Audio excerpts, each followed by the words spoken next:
Hello, welcome to Hawk Math. Today we're going to be doing the 2020 MIT Integration Bee qualifying exam. In this exam, there are 20 minutes to complete 20 integrals, both definite and indefinite. And I have seen these problems before, but it was over a month ago, so I don't necessarily remember all the solutions off the top of my head. So I'm just going to be working through all these problems in the video, as many as I can. And at the end, I'll go over the answers and make sure I got everything right. So I hope you enjoy. So to start off with number one, first thing I noticed is that we can split up this log 2, and I'm going to be writing the log as ln for the rest of the video because it's easier. So this is equal to the integral of ln2 over x ln x dx plus the integral of ln x over x ln x dx. Here the natural logs will cancel. And over here, you can see that if you were to do u substitution of u equals ln x, then your du would be the 1 over x dx. So this just becomes the natural log of 2 is the constant times natural log of the natural log of x. Okay, and then this is just 1 over x because those canceled, so plus the natural log of x plus c. And technically I should have absolute values around those terms, but I'm just going to ignore that. So there you go, question 1. So now moving on to question 2. Well, we can't actually integrate this too easily, but we see if we add an e to the x and subtract the e to the x, it should become pretty simple, because if we split this up now, integral from 0 to infinity of 1 plus e to the x over 1 plus e to the x minus e to the x over 1 plus e to the x dx. We see that in this first, this is the same thing as that because when you combine them, the e to the x's cancel. And in the first term, this term goes to 1. And this just becomes easy to integrate because the numerator is the derivative of the denominator. So integrating this, we just get x minus natural log of 1 plus e to the x, and then evaluated from 0 to infinity. But we run into a problem here. When we try to plug in infinity, we see that we have infinity minus infinity, which is indefinite. So we need to combine these back together into a natural log. So we can rewrite this as a natural log of e to the x over 1 plus e to the x, evaluated from 0 to infinity. Just rewriting this as natural log of e to the x and then combining them. Now, when we plug in infinity, we see that we get natural log of 1, which is just 0. And now we see when we plug in 0, we get natural log of 1/2, but don't forget we're subtracting that. So we have negative natural log of 1/2, which can be rewritten as natural log of 2. And we're done with that problem. Okay, moving on. So question 3. Almost immediately it pops out u substitution equals log because that excellent sign will go away and the bounds will look nicer. So using that substitution, then we get du equals 1 over x dx. So we're left with the integral from 1 to e of, this is u, ln u du. And if you notice, this x on the denominator goes away because that's this part right here. So now this can be tackled using integration by parts. So I'm going to differentiate natural log of u and integrate 1 over u. Sorry, integrate u to get 1/2 u squared and 1 over u. So this is equal to 1/2 u squared ln u minus the integral from 1 to e of this times this, which is 1/2 u du. So this equals 1/2 u squared ln u, and then integrating 1/2 u, we get minus 1/4 u squared, the whole thing evaluated from 1 to e. So plugging in e, we get 1/2 e squared. Now we have minus 1/4 e squared. Plugging in 1 over here will give us a 0 because natural log of 1 is 0. And then plugging in 1 in this part will give us a minus 1/4. Now, if we were to rewrite these terms, we could rewrite this as positive 1, these two together, as positive 1/4 e squared. And that can factor out a 1/4 to write 1/4 times the quantity, e squared, minus 1. Sorry, this part should really be a plus because we have to subtract plugging in that negative 1, so this should be a plus 1/4. So we have 1/4 e squared plus 1, and we're done. Okay, moving on to question 4. I'm going to split this up into two different integrals. So integral from 0 to 1 of ln of 1 plus x dx minus the integral from 0 to 1 of ln of 1 minus x dx. Now in each of these, I'm going to do a u substitution to shift it over by 1. So u equals 1 plus x. This has become the integral from 1 to 2 of ln of u du. And in this part, when I do u equals 1 minus x, these bounds are going to flip, but then I can use the negative that comes from the negative du to flip them back to the way they were. So we get minus integral from 0 to 1 of ln of x dx. or u, depending on the variable. So now integrating this, we get u ln u minus u. And then I'm going to make this u just to make it easier. So then we have minus, evaluated from 1 to 2. Actually, I'll just keep it as an x. Minus x ln x minus x as a quantity, evaluated from 0 to 1. So this first part, when we plug in 2, we get 2 ln 2 minus 2, minus, plugging in 1 into this term will give us a 0, minus a negative 1. Okay, now on the second part, we have negative. Plugging in a 1 here will give us a 0. And then we have a negative 1 right here, minus, plugging in 0. We get a little issue because we have natural log of 0, which doesn't exist. But if we take the limit as x goes to 0 of x ln x, we can evaluate that. So doing this mentally, what is that? That's the same thing as natural log of x divided by 1 over x. Using L'Hopital's, that's 1 over x over negative 1 over x squared, which is the same thing as negative x. So the limit of this will just go to 0, so that doesn't matter.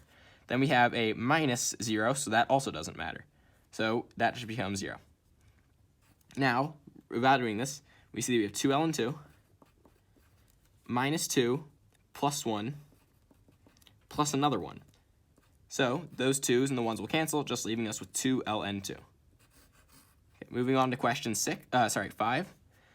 I don't really like the way this denominator is written, and I feel like it would be easier if we expanded this out and then completed the square. So I'm going to rewrite this as 1 over 2x squared minus 2x plus 1 dx. Now I'm going to complete the square so that we can integrate this using the arctangent property.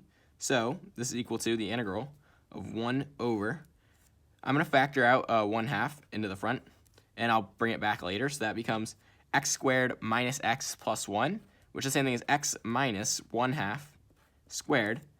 And then when we factor out that 1/2, we really need to add another 1/4 back in there to make this equivalent. So we see that if we were to expand this out, we get x squared minus x plus a 1/4 plus another 1/4.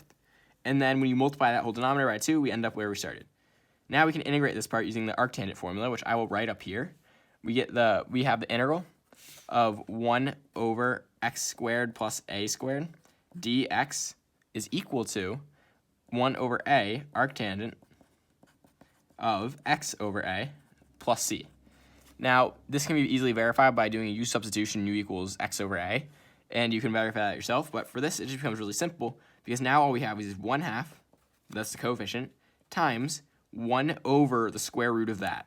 Well, the square root of that's 1/2, so you have 1 over 1/2 arctangent of x, which is just x minus 1/2, over this part with square root of that, which is 1/2. Now rewriting this, we see that this 1/2 is 1 over 1/2 will cancel. And inside here, we can multiply both the numerator and the denominator by 2 to get arctangent of 2x minus 1. And plus c, as always. Okay, moving on to question 6. Well, we see if we rewrite this in terms of exponents, we have the integral of x to the power 1/2, which is that initial one. And this x is really to the power 1/4 because we have 1/2 times 1/2. And now this x is really to the 1/8. And we see that will keep going forever. So we can add up all these. 1/2 plus 1/4 plus 1/8 you can solve using geometric series. It's just equal to 1. So this just becomes the integral of x dx, which is 1/2 x squared plus c. Okay, moving on to question 7. Here we can use a whole bunch of trigonometric properties, such as when we expand these together, we will get cosine squared minus sine squared. And that is the same thing as cosine of 2x. Now for this part, we have sine to the 4th times cosine to the 4th. Well, we know that sine of 2x is equal to 2 sine x cosine x. So if we were to raise both sides to the 4th power, then we'd have 16 sine to the 4th power cosine to the 4th power.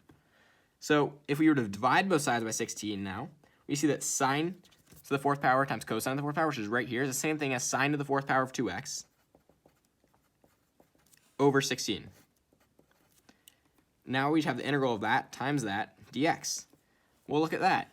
This right here just happens to be the derivative of sine of 2x, so this becomes an easy u substitution problem. U equals sine 2x. So if we say u equals sine 2x, du equals 2 cosine 2x, this just becomes the integral of u to the 4th power over 16, and then this cosine is the same thing as du over 2. So, evaluating that, I'm going to bring it over here. We see that integral of u to the fourth is 1/5 u to the fifth. So then we have 5 times 16 times 2, which is 5 times 32. And 5 times 32 is going to be 50 plus 10, so 160. So we have u to the fifth over 160 plus c. But then don't forget, we need to plug back in our u. So we get sine to the fifth power of 2x over 160 plus c. And we're done. Okay, moving on to question 8. See this natural log of x squared plus 1. Now, this doesn't really look that easy because there's no way to simplify the inside nicely with u substitution. So maybe let's try integration by parts to get rid of the log. So ln, we're going to differentiate ln of x squared plus 1 and integrate 1. When we integrate 1, we get x. Differentiate this, we get 2x over x squared plus 1. So this is equal to x ln of x squared plus 1 minus the integral of 2x squared over x squared plus 1 dx. Now we have to integrate the second part. Now the second part also doesn't look too easy on its own because we don't really have a nice way of writing this. So what I'm going to actually do is I'm going to bring this 2 to the outside. I'm going to bring this 2 to the outside right here. Now if you look on the inside of this integral, we see that if we use a similar trick that we did up here in problem 2, we can add 1 and then subtract 1. So I'm just going to write this part only. I'm not going to rewrite this part. So we have integral of x squared plus 1 over x squared plus 1 minus 1 over x squared plus 1. So that's just that part. And we see that this first part cancels out and becomes 1, and this part is arctangent. So going back and rewriting the whole answer, we have x ln of x squared plus 1. Okay, now we have the minus 2 times the integral of 1. So it's minus 2x. Now we have minus 2 times the integral of this, which will become plus 2 arctangent of x. And then don't forget plus c. And we're done. Okay, moving on to question 9. Now, I released a video yesterday on how to do a similar problem, but in a more general form. I showed the integral from 0 to 2 pi of cosine to the nth power of x dx, where n's an even integer, is equal to n, choose n over 2, times 2 to the power 1 minus n times pi. So if you go watch that video, the link will be in the description. You can see where this formula comes from, but all we need to do is plug in 2020. So we get 2020, choose 1010, times 2 to the power negative 2019 pi. So moving on to question. Now let's move to question 10. So my initial thought is, does the derivative of this relate to the numerator in some way? Well, if we take the derivative of the denominator, we get 4x plus 2. And we see that that's exactly twice the numerator. So what happens if we multiply this by 2 and also divide by 2? That cancels out, so it's the same thing. But now we see that if we were to integrate this, if we were to do u substitution, u equals the denominator, then du would give us the numerator. And that would just be the integral of 1 over u, which is natural log of u. So all this becomes now is that 1/2 times the natural log of what we had in our denominator, which was 2x squared plus 2x plus 1 plus c. And we're done. Okay, now we can move on to question 11. Now my initial thought of what I noticed is this arc sine of x. We need to get rid of that somehow. And my thoughts on that are we could either try doing integration by parts, or we could do u substitution of u equals sine x. Sorry, x equals sine u. So I'm going to try that first. X equals sine u and see if it works. So then we're going to get dx equals cosine u du. And let's plug it in. So you have the integral. So what do the bounds become? We have inverse sine of root 2 over 2, which is pi over 4, to inverse sine of 1, which is pi over 2. Now we have arc sine of u, which just becomes u, over x cubed, which is sine cubed u. Now we also have this dx is equal to cosine u du. Now this doesn't look too easy in its current form because I don't really see a way to, this u is kind of mixing up with the sine cube and cosine. But I do see that maybe we can write this in terms of cotangent and cosecant to make it easier. So let's see if we can write this as pi over 4 to pi over 2 of u. Now we have a cosine over sine, which is cotangent. And we also have a sine squared on the denominator, which is going to be cosecant squared, u du. Now, how do we solve this part? Well, I noticed that, what do we know? We know the derivative of cotangent is negative cosecant squared, and we know the derivative of cosecant is negative cosecant cotangent. So maybe we can try some form of integration by parts, where we integrate cotangent cosecant, and we differentiate u times cosecant of u. And if you notice, if we multiply those together, we get what we're trying to do. So maybe we can try this. So when you integrate cotangent u cosecant u, we know we get negative cosecant u.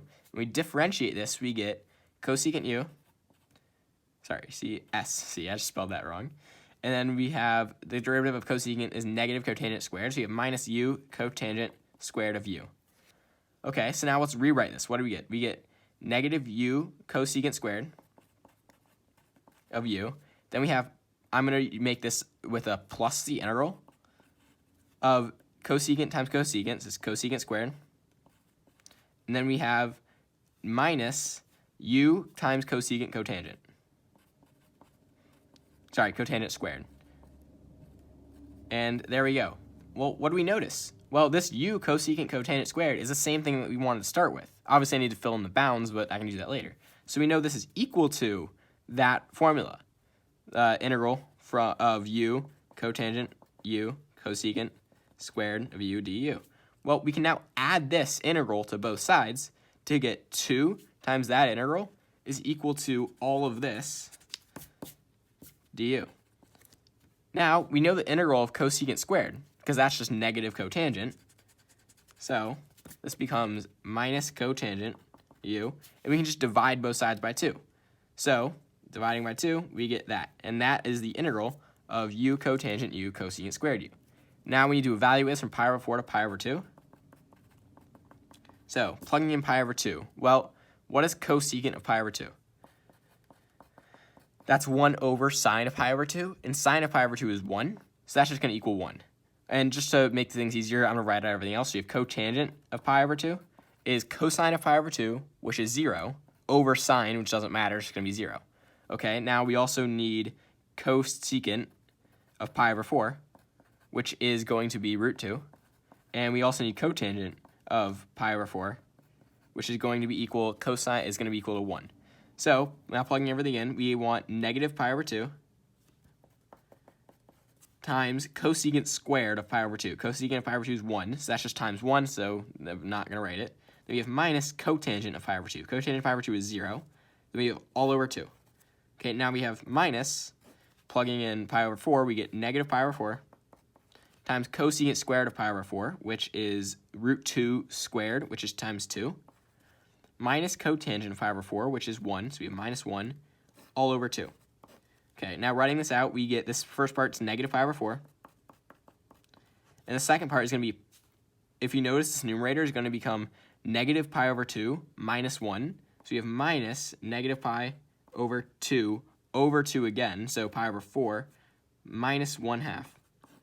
Well, if you look at that, this pi over 4, this negative pi over 4, and this positive pi over 4 are going to cancel out, leaving us with just a positive 1/2. Okay, moving on to question 12. Well, I noticed that we can, this cosine side of the cosine, which makes me think that we might want to do some substitution with u equals cosine.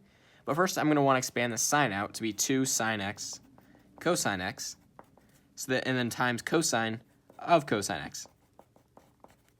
And then the integral from 0 to pi over 2. Yep. Now, I'm going to move forward with that u substitution I mentioned. U equals cosine of x. So then du equals cosine of x dx. Sorry. U equals negative sine x dx. So plugging that in, we get integral from, now what are the new bounds? Well, we want to plug in 0 for x, so cosine of 0 is 1. And then cosine of pi over 2 is going to be 0. But we can use this negative in the du to actually flip those bounds back to 0 to 1 of, we have 2 sine x, but that sine x is going to be paired with that dx, so I can just rewrite that as du. Now we have 2 in the front. Now we have this u times cosine of u. Okay, now this part looks like it should be solved in easy integration by parts, so I'm going to write this down here. So we're going to differentiate u and integrate cosine u. So integral of cosine u is sine u. Integrate again, negative cosine u. This will be 1, 0. So this part is, when we write this out, we have u sine u plus cosine u. And then remember that whole thing times 2. And we're integrating from 0 to 1. So when we plug in 1, we get 2 times 1 sine 1 plus cosine 1. And then we have minus plugging in 0. Well, this term will go to 0. And this term is just cosine of 1. Well, cosine of 1 is going to be 1. So we plug that in, and there we go. That's our answer. 2 times sine of 1 plus cosine 1 minus 1. It's not very neat. I wish it would simplify, but it's no way to simplify that sine 1 times cosine 1. Now let's move on to question 13. The first thing I noticed is that we have the sine inside of sine, but there's no easy way to get rid of that because you can't really do a u substitution. So let's try to look at something else. If I were to look at the integral of sine x from 0 to 2 pi, so if this is 0 and this is 2 pi, the integral is 0 because this area is equal to that area and they cancel. Now let's look at the same thing. It's odd about pi. So looking at this, what would this look like about pi? Well, because sine is periodicity of pi, and this minus x is also odd, this function will also be odd about that point. So therefore we know this whole integral is just going to become 0. Now, on question 14, I'm actually not going to solve this in this video. Black Pen, Red Pen recently released a video of showing how to solve this integral, and it's going to take a little too long to show, so if you want to see how to solve it, please go watch his video. Okay, moving to question 15. This is a very interesting integral, and what you'll actually see is that it doesn't matter what this exponent is. The way we can solve this is use the reflection identity. So we're going to do a u substitution. U equals pi over 2 minus x. Now when we do this, we'll get the integral from, pi over 2 minus x. So when we plug in that, we're going to get pi over 2 to 0. But then we're going to have the du equals negative dx. So we can use this negative sign to flip the bounds back to 0 to pi over 2 of 1 over tangent to the root 2020 of pi over 2 minus x plus 1 du. And then times, that's it. Now, we want to rewrite this, and we notice if we know our cotangent formulas, our cofunction formulas, that this is going to be equal to cotangent of x. So we can rewrite this as cotangent to the power root 2020 of x. Okay, now we want to rewrite this in terms of tangent because we don't really like that cotangent, so let's multiply the numerator and the denominator by tangent to the power root 2020. So we're going to get the integral from 0 to pi over 2 of tangent to the root 2020 of x over, well, when you multiply cotangent and tangent, they're going to cancel out, which is giving us 1, plus tangent to the power root 2020 x dx. Now, this is where it gets interesting. We see that we have a 1 over this and a tangent over this. If we were to add these two integrals together, which we know they're equal, then the numerators would be the same as the denominator and it would cancel. So let's just say we know that this is equal to I, then we know this is also equal to I. So adding these together, we see that 2I is equal to the integral from 0 to pi over 2 of 1 plus tangent to the root 2020 power of x over 1 plus tangent to the root 2020 power of x dx. And look at that. These cancel. So this just becomes 2I equals pi over 2. So I, which is what we originally wanted to solve, equals pi over 4. So if you notice, that exponent of tangent really didn't matter in the long run. So no matter what is there, this integral will always be pi over 4. Okay, let's move on to question 16. I don't really like this 1 minus x to the 2020 power because that's pretty big expansion. But if we just had this as being an x to the 2020 power, we could just do normal power rule. So let's try a u substitution. U equals 1 minus x, and then du equals negative dx. So this will become the integral of x is now the same thing as 1 minus u. And we have this part is u to the 2020. And then we have negative du. I'm going to make this negative sign to actually flip this right here to make this u minus 1. Okay, so now we can distribute. So we have the integral of u to the 2021 minus u to the 2020 du. Now, I'm going to do two steps at once. I'm going to integrate and plug back in our u. to get our final answer of 1 over 2022 times 1 minus x to the power 2022. Now we have minus 1 over 2021, 1 minus x to the power 2021. It's a little cramped, but I hope you can see that. Okay, so moving on to question 17. So it doesn't really look too nice because of this plus 4 on the denominator. If it was just a combination of secants and tangents, maybe we could use some secant and tangent properties. But that plus 4 on the denominator makes us think that it's going to be something else. So what if we had the natural log of just the denominator? What would the derivative of this be? Well, to check that, I'm just going to write the derivative of secant to the 4th power plus 4, which is going to be 4 times secant cubed of x times the derivative of secant, which is secant of x, times tangent x. Well, notice this is the same thing as the numerator, divided by 4, obviously, because the secants combine the secant to the 4th power, and we still have that tangent x. So if we were to divide this whole, multiply by 4 on the inside and multiply 1/4 on the outside, we see that this inside just becomes, like in problem 10, this just becomes a natural log of the denominator. So all it is 1/4 natural log of secant to the 4th power of x plus 4 plus c. And that's it. Okay, moving on to question 18. Now, I know from prior knowledge the derivative of x to the x because it's a common problem, and it happens to be x to the x times 1 plus ln x. And when I see this integral, I'm reminded almost exactly of this form. The only difference is that 2x in the exponent.